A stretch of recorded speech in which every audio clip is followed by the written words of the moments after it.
Some announcements. Wednesday, tomorrow, and Thursday are both with Shodash. Both morning classes. Wednesday morning and Thursday morning will be on Zoom. Okay, and we're going to start at 9:10. So this is Shodash. Tomorrow and Thursday is on Zoom only in the morning and starting at 9:10. And then Thursday we have lunch and learn. Good morning. Last time to make a reservation for that, for lunch and learn. So if you'd like to join us, please make your reservation today. Don't forget about the annual breakfast on November 2nd. If you have not made a reservation yet, please do so. And if you can, sponsor too. Learning announcements. Want the learning sponsored by Deborah and Avi Dienstag, a member of the Leaf. They had Bas Mordechai Halevi and Leon Levi and Yaakov Shalom Halevi. That's about it. Okay. Good morning, everybody. The topic of Havdalah will be discussed this morning. It's Kiddush and Havdalah are basically the two bookends of Shabbos. Shabbos begins with Kiddush, ends with Havdalah, and there's a lot of halachic similarities between the two.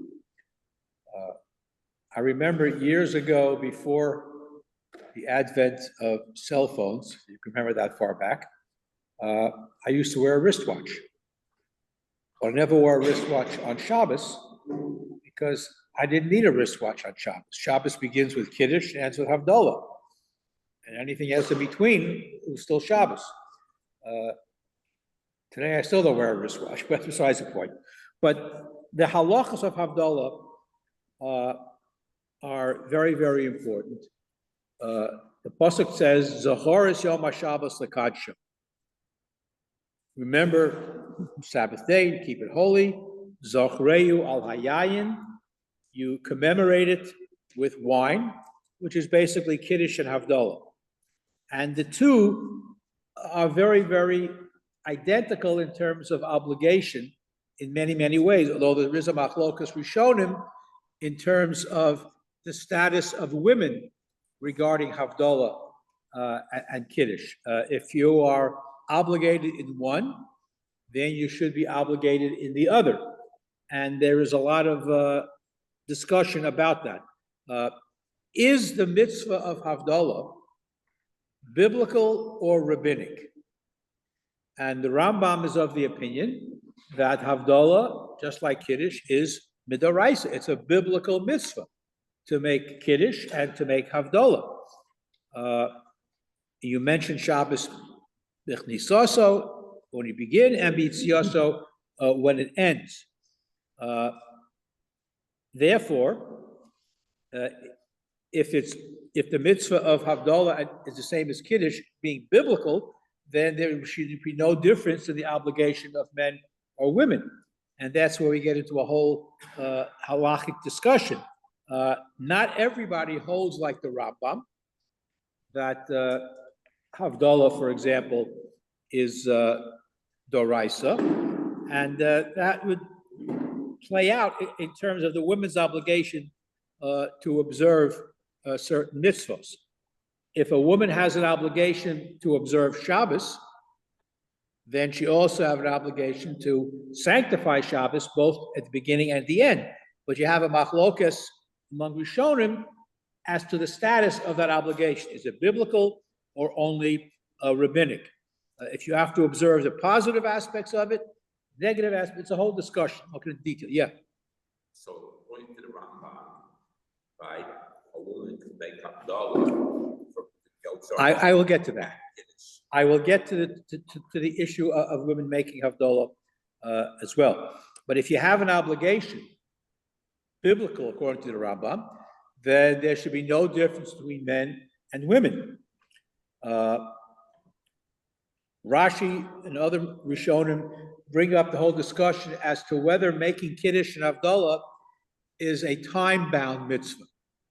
If it's a mitzvah saseh shezman groma, if in fact it's biblical, like the Rambam, and it's a time-bound mitzvah, then women should be exempt. But not everybody exactly holds that way. If you hold that as the Rabbanon, then women might be exempt if it's time-bound. Yeah. Isn't making Kiddush also time-bound and women are? Yes, so it's a related question, and don't leave until I get to the end, by the way. To say, can a woman make Kiddush for men? Not just for herself. For herself, less of a problem if there's no men around. But at home, instead of the husband or the father making Kiddush, can the mother or the wife make Kiddush for the family? All right, can she make Havdalah for the family? It's an interesting question. I remember years ago, there's a shul, I don't know if it still exists, it probably does, in Manhattan, called Orach Eliezer. Little shul that was established by Louis Finkelstein, the chancellor of the Jewish Theological Seminary, who in his personal life was a very observant fellow. Although it's a very modern shul, and the Shabbos that I was there happened to have been Shabbos Rosh Chodesh, and the women took out a Sefer Torah to a separate room where they had Kriyas Torah, separate topic for discussion. But at the end of davening, everybody pushed away all the chairs, and they set up for Kiddush, and a woman made Kiddush for the entire shul. And my wife thought that I would be offended somehow and I'd go make my own Kiddush. But no, I said, Amen. I had Kiddush. Nothing wrong with that. Because if she has the same obligation as the man, again, it is a machlokas Rishonim, but we come down in terms of psak halacha that women have the same obligation as men in terms of Kiddush for sure, and for Havdalah as well, although not everybody agrees with that. If Havdalah is drabanan, the way many hold, then it's a mitzvah say shezman groma, and women are exempt. And if women are exempt, then they can't be motzi other people. However, and the Ramah, by the way, says even though it's a machlokas, and even though you could say that women may have the same, nevertheless, you should give deference to a man to make Havdalah. That's the Ramah. The Bach questions this because we know that Ashkenazic women have a tradition of making a bracha on certain mitzvahs that they might be technically exempt from. For example, if a woman wants to shake lulav and esrog, she can make a bracha on it. If she wants to go into the sukkah, make a leishay basukah. Women can do that. So if they can do that, now Sephardic women do not. Sephardic women are more strict about that, but Ashkenazic women can make brachos, and therefore they can make Havdalah according to that concept. The Magen Avraham advances a very fascinating theory. He says that women don't make Havdalah because they only make brachos on things involving a mitzvah's aseh, an action mitzvah. Havdalah is not an action mitzvah. It's a bracha al hakos, but it's not. You're not doing anything. You're proclaiming it's the end of Shabbos. So a woman can make a bracha on lulav and esrog because you're doing something. You can make a bracha leishay because going into the sukkah, you can make a bracha on. You can light candles to make a bracha. You're doing. It's an action involved. If there's no action involved, then perhaps a woman. For example, has anybody ever seen women at Kiddush Levana? No, because it's not an action mitzvah. You're not doing anything. You're blessing the appearance of the new moon, but you're not. It's not a mitzvah action. Yes. So also Friday night, you wouldn't have Kiddush. Well, again, they're connected. If you can make Kiddush, you can make Havdalah. Now, before I get to, I just want to jump ahead at one step. the Mishnah Berurah rules that in the event that there is no man present, there's no problem with a woman making Havdalah. So it's not quite the same as saying a woman can always make Havdalah if there's no man present. But again, there are some Mefarshim who would say she should not. And I know in many situations, people will call up a male relative to make Havdalah over the phone. But it's not necessary. I mean, in my humble opinion, you have a Shaila, ask your local rabbi. Yeah. Wally, 1 second, Nathan. Abdullah, you said there's no action. But if you go array and sum in, there's action. Okay, Besamim and Aish are not necessarily integral to Havdalah. Well, for after Yantif, you make Havdalah. Just talk, Havdalah is al hakos. Right. So it's just al again. There's halacha, there's minhag, and there's what general Jewish community does. The general Jewish community does not have women making Havdalah. No reason why they can't, in my humble opinion, but that's the general approach. So it's stronger for a woman to make Abdullah after Shabbos than it is after Yom. According to the Magen Avraham, yes, that's his opinion. Generally speaking, a woman can do all these things. Yes, So Mendy. the Havdalah that we say today, Yes. it's two parts, the same for an Esrei, right? So going to have a car after we having Okay, Havdalah. I will come to that. I will come to Atachon Anton in terms of Malacha. Yes, Nathan.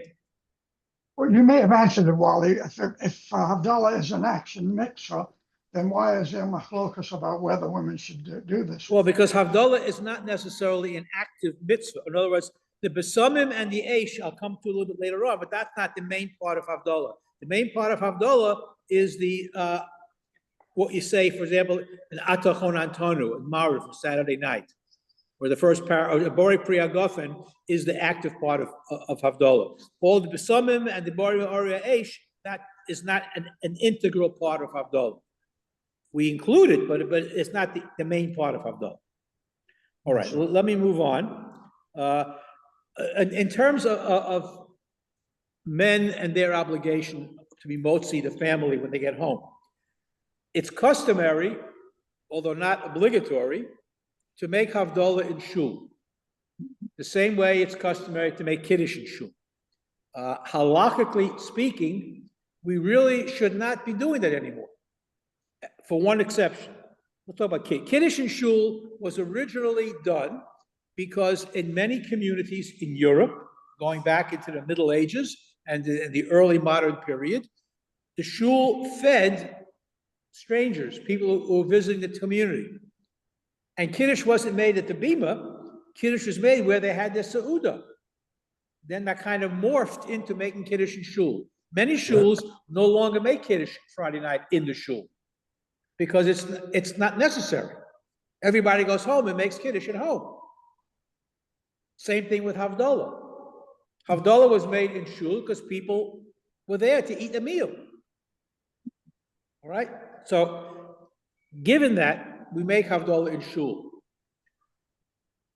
When you hear Havdalah in shul on Saturday night, you have to have what's called negative kavanah. Not to be yotzei that, because if you were yotzei that Havdalah in shul, you can't go make it again. It's a bracha levatala. So, now, technically, you have fulfilled your obligation of Havdalah with Atachon Antonu in Mariv on Saturday night. All right, and in terms of Isur Malacha, you can do Malacha because you've said Atachon Antonu already. You can drive home. Let people leave the car in shul. You can drive. How can you drive home? You didn't make Havdalah yet. You did make Havdalah. It's Atachon Antonu. Yeah. Wally,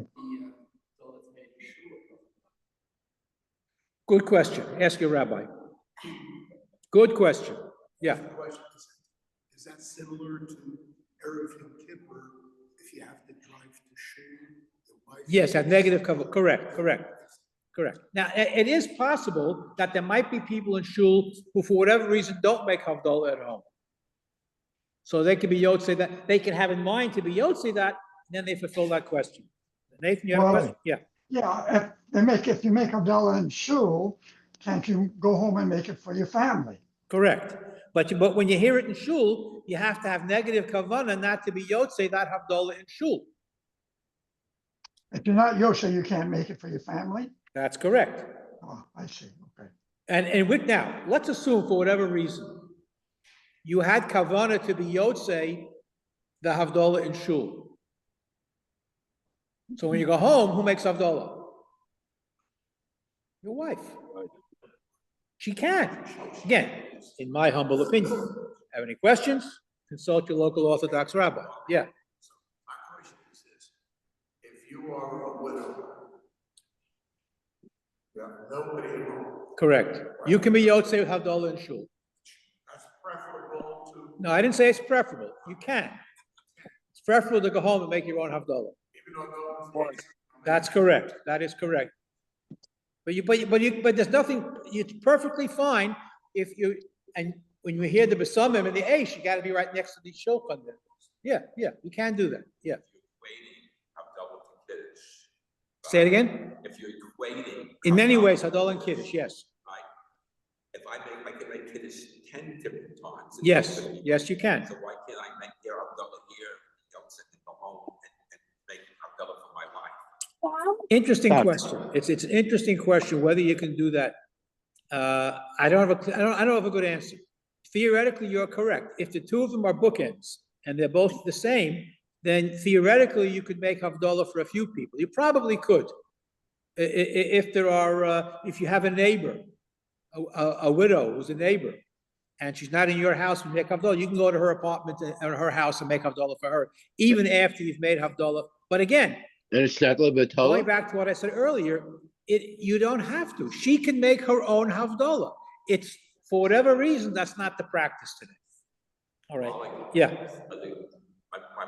My mother was a widow for 27 years, practically every month in Shabbos. I got on the phone. Right. And I made Havdalah for her. Yeah, I know. I remember for many, many years, Bernie Rothrock used to call his mother every Saturday night, make Havdalah for her too. Yeah, people do that. People do that. Okay, let me move on to a few practical halakhic aspects. This is the theoretical things. Bottom line is, it may not be the normative practice, but there's no reason why a woman cannot make Havdalah and be motzi other people, in my humble opinion. Any questions about it? As I said, consult your local rabbi. Okay, what type of beverage can you use to make Havdalah? We're talking now, preferably wine. Zachreu al hayayin is the normative drasha that's made. Zacharis yom haShabbos, zachreu al hayayin. What if you don't have wine? Grape juice, fine. Now, bear in mind that wine was not always available in Jewish communities. Certainly not in Northern Europe. France and Germany, they had vineyards. But Poland and Russia and Lithuania, they didn't have vineyards. Lots of potatoes, but you can't make Havdalah on vodka. What do you do if you have no wine? Yes. My father used to make it on milk, because he had animals. Yes, so milk is certainly acceptable to make Havdalah if you can't have anything for ulcers or whatever. However, Beer. beer is certainly acceptable because A lot beer is of beer in Poland. yes, beer is the what we call a chamar medina. A chamar medina is a technical term. It means the local beverage. What it means is, and I'm using Ramosha's Feinstein's definition, a chamar medina is a significant beverage that people drink when they're not thirsty. In other words, you invite someone to your house, you offer them a glaze of latte, okay? Or you offer some milk in some cases, or coffee perhaps. But beverage that you drink, not to slake your thirst, okay? Which means you cannot make Havdalah on soda, you can't make Havdalah on fruit juice or water. It has to be a significant beverage. Now, I remember the very first time, this whole sugya is in the Maseches Pesachim, and in the 10th parak, I believe. And I always meant to ask Rav Moshe the following question.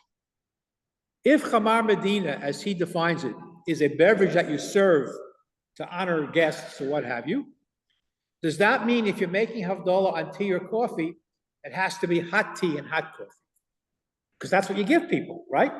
That's how you honor people. A glaze of latte is not iced tea necessarily, maybe in the summer. But that's a separate question. But a Chamar Medina is limited. You have beer, you have grape juice, possibly milk, but coffee, tea, soda, juice, those are not acceptable to make Havdalah on. Preferably wine. Not wine, another chashuv beverage, beer. And the Ramah suggests, actually, that on Motzoi Pesach, you should look for beer to make Havdalah, to show I can now have chametz. He recommends that. Okay, let me talk about the two other aspects. The real Havdalah is Havdalah Layai. We add besamim and eish. Besamim because we want to have some fragrance. The Shabbos should carry on. I mean, you want to get involved in Kabbalah and mysticism because that's when the neshamos go back to Gehenna and the fires of Gehenna, whatever. There's all kinds of interesting perushim as to why we make a brach al ha'esh. Adam HaRishon discovered fire on Saturday night. You can, whatever. Borei Morei Eish is fine. We can now do malacha on Shabbos. Besamim, it should carry us forth. The aroma, the fragrance of Shabbos should carry us forth. And technically, if you, for whatever reason, did not make Havdalah on Saturday night, you have until Tuesday to make Havdalah. Just to be aware. If for some reason you forget to do it. What's that? Yeah, so the question, can you eat and do malacha? Yes. Because you've made Havdalah in Shemona Esrei. Now, if for whatever reason you can't make actual Havdalah, al hakos, what about doing malacha on Saturday night? Can you do malacha before you hear Havdalah? So the common practice, again, if you haven't daven Mariv, if you say Atachon Antonu, according to many shitos, that is your Havdalah, technically. And you're doing it at home just to be motzi the family. So technically, if you said Atachon Antonu, you can do malacha. If you're a woman and you're not davening Mariv, all you have to do is say Baruch Hamavdil Ben Kodesh L'chol. If you need to do something malacha before your husband gets back from shul to make Havdalah, Baruch Hamavdil Ben Kodesh L'chol, and that will be sufficient in order to allow you to make Havdalah. I want to add something interesting though. It's not a halachic thing. It's my personal mishigas. Most people use cloves for besamim. So I'm giving you a wonderful recommendation. You all have leftover hadassah. Strip the leaves off the branch, put it in the bag, let it dry. Take the dry leaves and you crush them, and it's a very nice aroma. Beautiful. Or even even though it's not dry. So you can take these. There are plenty of them sitting outside the door of the shul. This is a lovely thing to do. Again, you have to crush the leaves. So dry the leaves out, put them in a bag, take one or two leaves, crush them, and make bari samim. It's a little alternative to the cloves. It's a very nice aroma. What else do we have here? Okay. Another question. Can you use a light bulb for Havdalah? Can you use a light bulb? Now, a flame, Eish is defined in terms of Havdalah as something that has a wick and a flame. That's Eish. So an incandescent bulb, which are being phased out now, an incandescent bulb has a filament which glows. So according to many Mefarshim, this is adequate to make Havdalah on. Turn it off, then turn it back on again. That's an incandescent bulb. Fluorescent bulbs don't qualify. The new bulbs now also don't qualify. But incandescent bulbs would qualify for making not only Havdalah, but also for a woman, for example. If you're on a business trip for whatever reason, and you forgot to bring candles with you, you can make Lahadlik Ner Shal Shabbos on an electric bulb. Turn it off and turn it back on again in a pinch. I'll keep that in mind. Okay, there is a discussion about whether or not, you have to have the actual flame and through a glass. And there is a Yerushalmi that questions whether you can make a bracha on a flame that's through a clear enclosure or not. But generally, even though you should be strict whenever possible, you certainly can do that. Okay, then the Shlomo Zalman is fine. All right, so the bottom line, after all is said and done, number one, a woman can make Havdalah if necessary. The preference is for a male, but there's no reason why a woman cannot do it. And if you don't make it on Saturday night, you have until Tuesday to make it because the new week begins on Wednesday. But Havdalah is the same obligation as Kiddush, which would mean that technically a woman can make Kiddush as well. This is not the prevalent custom to do so, but I personally don't see any reason why a woman cannot make Kiddush if she can make Havdalah. It's the same type of thing. Yeah, Milton. So Kiddush on Shabbos afternoon. Yeah. Oh, yes, it is. So is that, And a woman can make Kiddush on Shabbos morning as well. She can. It's not usual, but and again, this has more to do with custom than with halacha. Kiddush on Friday night, at a higher. Yes, it's definitely on a much higher madrega than Kiddush on Shabbos morning. Yeah. Anything else? Okay. Have a great day and a wonderful Shabbos. Thank you. Thank Thank you, you, Rabbi. Rabbi. Okay. Hello, how are you? Oh, We're going to see you soon, right? Next week. Yeah, Next week. I look forward to it. next Tuesday. Okay. I Have a good hope. day, everybody. Great Have a day. good day. Okay. Somebody get a bench? Okay. I have to shoot. I'm always For fascinated. lunch. Here, it's 5,786. Oh. 86. Yes. I always wondered at the beginning of time. I mean, we didn't know. I know in Noah's sons, they say how long they lived. Okay, well, Until again, that point, how would you?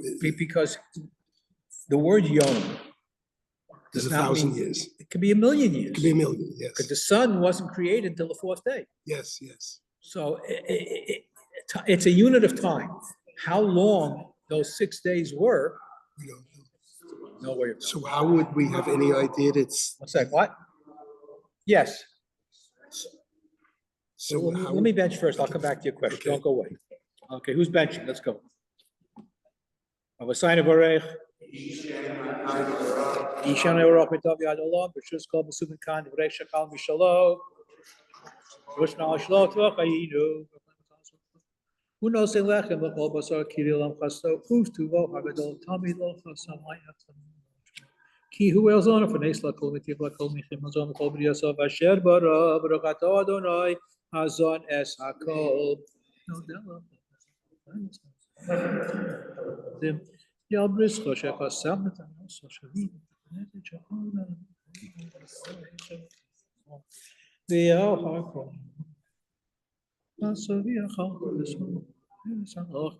Baruch atah Adonai al haaretz v'al hamazon.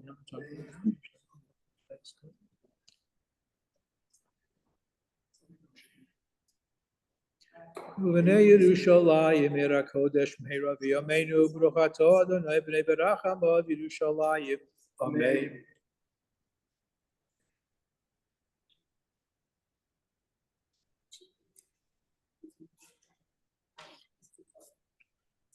Mikol tu li'olam ha'yichasreinu.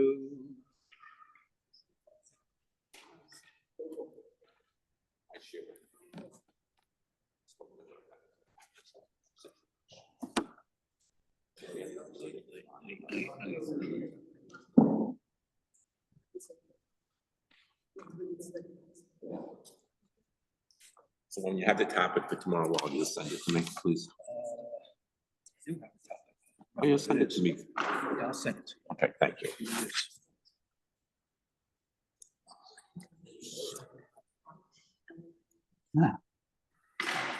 I written down. Okay. It is.